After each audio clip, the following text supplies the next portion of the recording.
का मैं पैरेलली उतना ही विकास इस पर ऐसा है कि जब हम कहते हैं कि अर्थव्यवस्था के बारे में हम विचार करें तो उसके सभी पहलुओं पर विचार होना चाहिए। ये कहने से कि हमारी अर्थव्यवस्था इतनी ऊंची हो गई, ये है, हो गई, इतने ट्रिलियन पर पहुंच गई, मगर पर कैपिटा इनकम कहाँ है? हमने कहा कि हमने जापान को पछाड़ दिया, ठीक है, पर जापान की आदमी की पर कैपिटा और हमारी पर कैपिटा में उसका जो अंतर है वो तो वही बना रहा। तो हमने कहाँ पछाड़ा? जापान में कुछ कमी आ गई, वो पिछड़ गया, हम में कुछ तेजी आ गई, हम आगे आ गए, लेकिन आम आदमी पर उसका क्या असर पड़ा? क्या उसकी वाकई प्रति व्यक्ति आमदनी बढ़ गई? इसको लेकर के आपने शायद सरसंघ चालक जी के सामने कुछ बातें हुई थी, तो आपने कुछ इसको लेकर के बातें भी कही थी कि हमारा जो गैप है between the common man to the जो पूंजीवादी है वो देश के लिए चिंता का विषय आपने बताया। मैं कहता हूँ उसके लिए हमेशा ही, सारी दुनिया के लिए चिंता का, क्योंकि मेरी निगाह में आज दुनिया की जो भी ये बड़े देश माने जाते हैं ये सब टेक्नो इकोनॉमिक कैपिटल सिस्टम में है। ये किसी से और सिद्धांत पर नहीं है, ये कैपिटल और टेक्नोलॉजी के आधार पर चलते हैं और उसके आधार पर जो विकास का उनका अपना पैमाना है वो उन्होंने कंजम्पशन को बना रखा है। हमने अपने लोगों का कंजम्पशन बढ़ाया है और उसकी हमारी ये टेक्नोलॉजी है, उसके लिए हमारे पास इतनी पूंजी है और लोगों का कंजम्पशन बढ़ा, वो सुखी हैं, वो मस्त हैं। मगर उसके कारण से दूसरे देशों पर क्या असर पड़ रहा है इसकी उनको चिंता नहीं है। आखिर आज भी अमेरिका सबसे ज्यादा कार्बन का उत्सर्जन कर रहा है, हमसे कहीं ज्यादा कर रहा है, कहीं कर रहा है और कहता है कि मैं तो ग्रीनलैंड भी ले लूंगा, ये भी।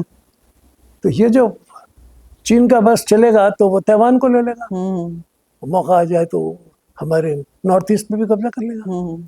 रूस का देख रहे हैं आप, तो वो अपना यूक्रेन पर और भी इधर। तो ये जो है एक सोच कि more is better than less, more is better, more is more, ज्यादा जमीन, ज्यादा धन, ज्यादा, ये एक सोच है जो एक जिसको मैं कहता हूँ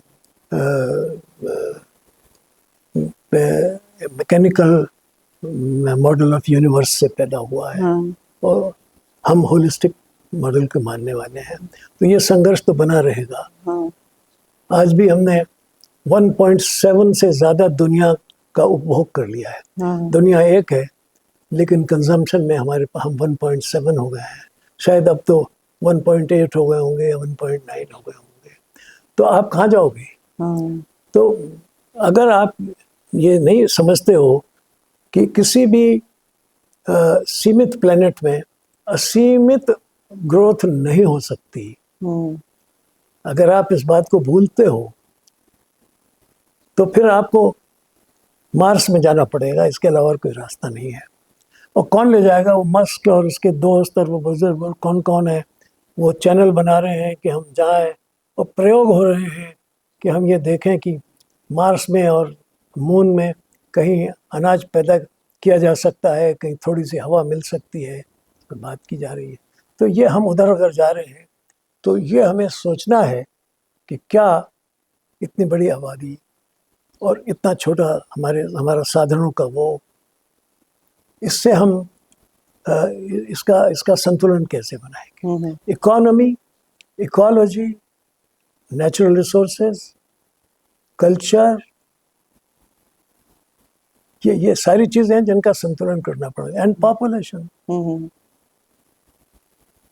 तो अगर ये कमरा है, इस कमरे में आप 50 आदमी ठूंस देंगे तो ठूंसने को आप 100 भी ठूंस देंगे पर मर जाए, सफोकेशन नहीं होगी, ब्लैक होल नहीं बना। तो ये एक विचार है, और इसमें ये जो ग्रोथ एक पैमाना है, इस पर विचार करने की ज़रूरत है। मैं समझता हूँ वेल बीइंग, मनुष्य का संतोष, मनुष्य की जो एक आंतरिक प्रवृत्तियां हैं, उन सबको खुल खेलने का मौका, और freedom of thought, freedom of creativity, and एक जिसको मैं कहता हूँ फ्रीडम फ्रॉम वांट, उसको भोजन की चिंता नहीं रहनी चाहिए। इसके बाद जो जो जो जो व्यवस्थाएं एक समाज को जन्म दें, वो तो एक सही विकास का दृश्य परमिट करेंगी। उधर जाने में तो मैं समझता हूँ भी बहुत लंबा रास्ता तय करना पड़ेगा। बहुत बहुत धन्यवाद। आपके साथ ये संवाद जो है वो बहुत व्यापक रहा। मुरली मनोहर जोशी राजनीति के पुरोधा, इंटेलेक्चुअल, और अगर कहें तो उन्होंने उन दशकों को देखा है, उस काल को देखा है जहां से स्वाधीनता की लड़ाई चल रही थी, देश विभाजित हुआ, एक नया देश बना, भारत स्वाधीन हुआ, और उसके बाद विकास की उस गति में आज चिंता के कई पैमाने भी जुड़ गए हैं। जय हिंद। जो आप चाहती थी मैंने कह दिया।